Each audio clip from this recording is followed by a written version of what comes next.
For parents of dyslexic children ages 6 to 16, Mastering Memory offers a clear audio guide to using the app with confidence.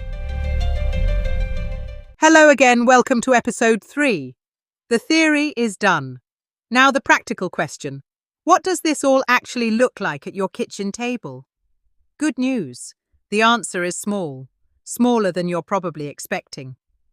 This section covers the shape of a session, a quick check you'll run before each one, which version of the app to put in front of your child, and one rule I'm going to ask you to treat as unbreakable. First, the shape of a session.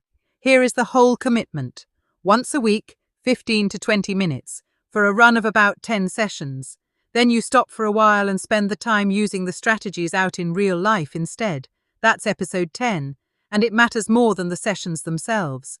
I want to stress once a week, because every instinct you have as a parent says that more must be better. It isn't, and episode 2 explained why. Memory isn't a muscle you bulk up with daily drills. If drilling worked, this course would be 1 page long. What your child is learning is a set of tricks, and tricks need something drills don't.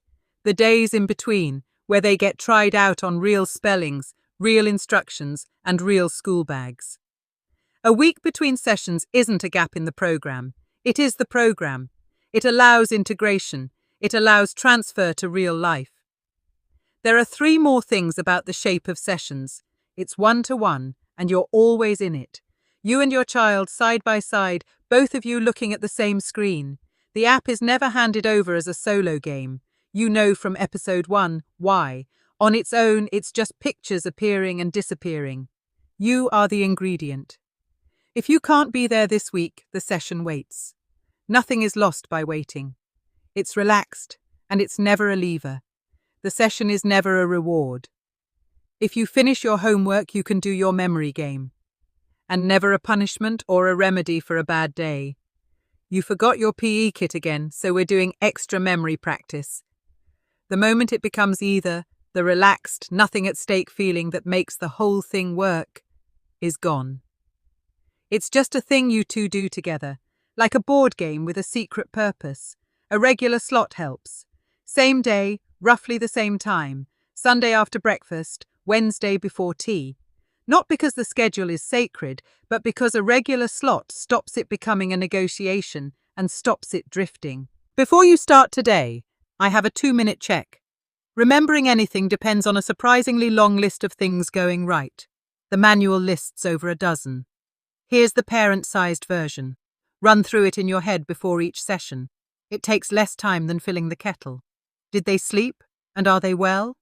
A tired or under-the-weather child isn't remembering anything today, and that's biology, not attitude. What's the mood? Theirs and yours. A child who's just had a row with their sister, or a parent still simmering about the school run, should not be doing memory work together in the next 10 minutes. Is it a good moment between the two of you?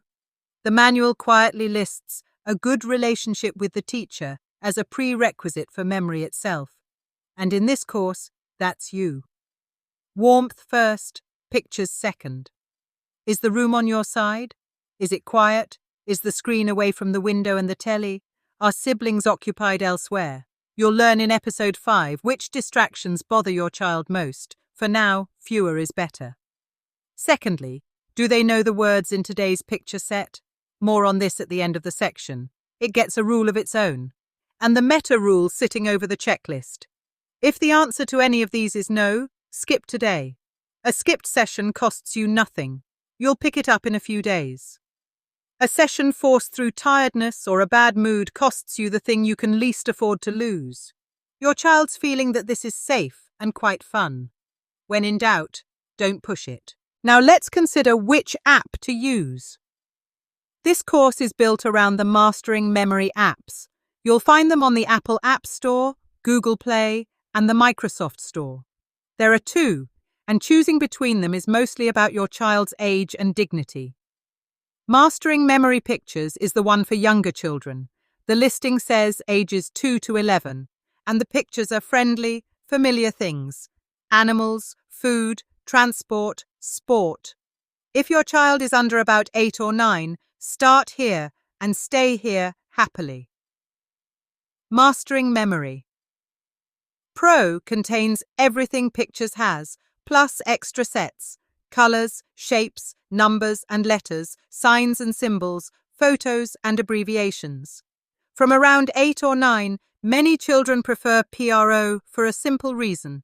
It makes them feel grown up. The signs and symbols set was deliberately designed with no childish images at all, and boys around 11 or 12 tend to like it for exactly that reason. Which means the switch from Pictures to PRO is a gift if you frame it right.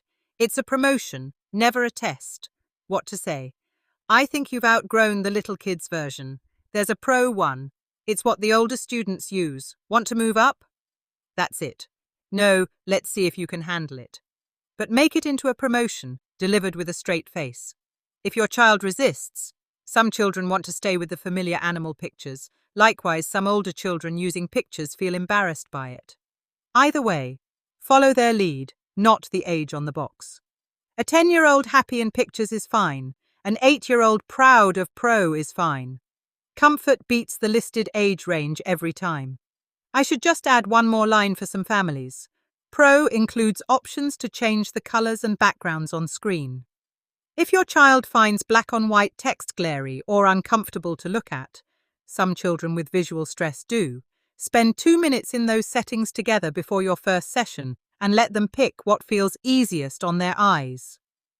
Now the 2 tiny checks before your very first session.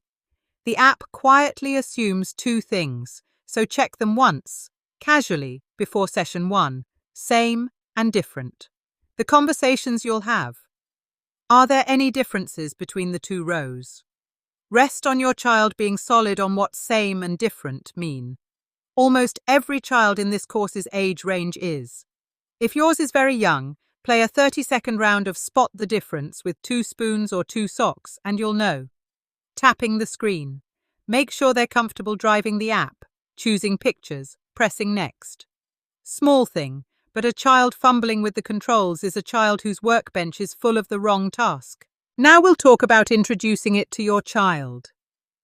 Somewhere before the first session, you'll need to say what this new weekly thing is.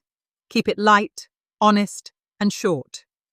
You can say, you know how remembering stuff can be annoying sometimes? I've found out there are actual tricks for it, proper ones. And I'm learning them too. There's an app we can do together, 15 minutes, once a week. Some of it involves you testing me, which I think you'll enjoy. That testing me line isn't just bait. Letting your child run a sequence on you and watching you genuinely struggle and talk through your own tricks is one of the best teaching tools you have, and you already used it in episode 2.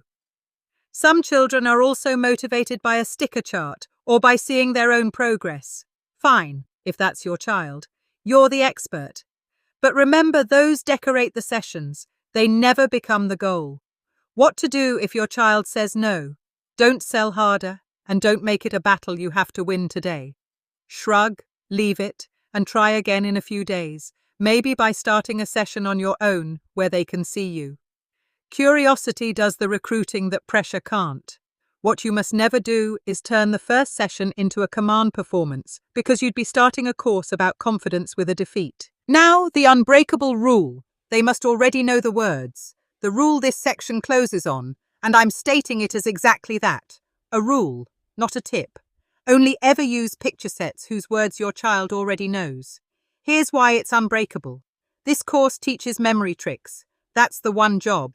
If a picture comes up and your child doesn't know what it's called, they're suddenly doing 2 hard jobs at once, figuring out a new word and trying to remember a sequence. The manual is blunt about this. It's too much to ask a child to practice memory strategies while also juggling skills that aren't secure. The task silently stops being a memory task and becomes something harder. And when your child stumbles, you'll both draw the wrong conclusion about their memory. The app is not a vocabulary program. Learning new words is a lovely thing that happens somewhere else. So before using any new set, leaf through it together, disguised as a chat. You can say, here's a new set. Let's have a nose through it first. Call them out as they come up. Let your child name each picture in their own words. Their own words are fine. If they say lorry, where the app expects truck, that's a known word, and you'll simply use theirs. It will, however, sometimes make it more tricky if doing auditory modality, not visual. If they don't know some of the words, swap sets, cheerfully and without ceremony. Actually, let's use the other one today. Don't stop to teach the missing words there and then. That turns your relaxed session into a vocabulary lesson, which is exactly the swap the rule exists to prevent. Quietly note the unknown words and let them come up naturally over the week, at the shops, in a book. Once the words are secure, the set is yours to use. Just if it helps you, in the original manual, which you can still buy, there are pages of all the images used in all the modules and all the levels, so it's easy and quick to scan them and pick appropriate images. So now you know. That's the setup. A quarter of an hour a week, a 2-minute check before each session, the right version of the app, and one unbreakable rule. Notice how much of it amounts to the same instruction in different clothes. Keep it relaxed, keep it safe, keep it yours and theirs. In episode 4, we get to the heart of the course, your child's 2 channels, what they see and what they hear, and how to find out which one is their strongest suit. It's the section everything else leans on.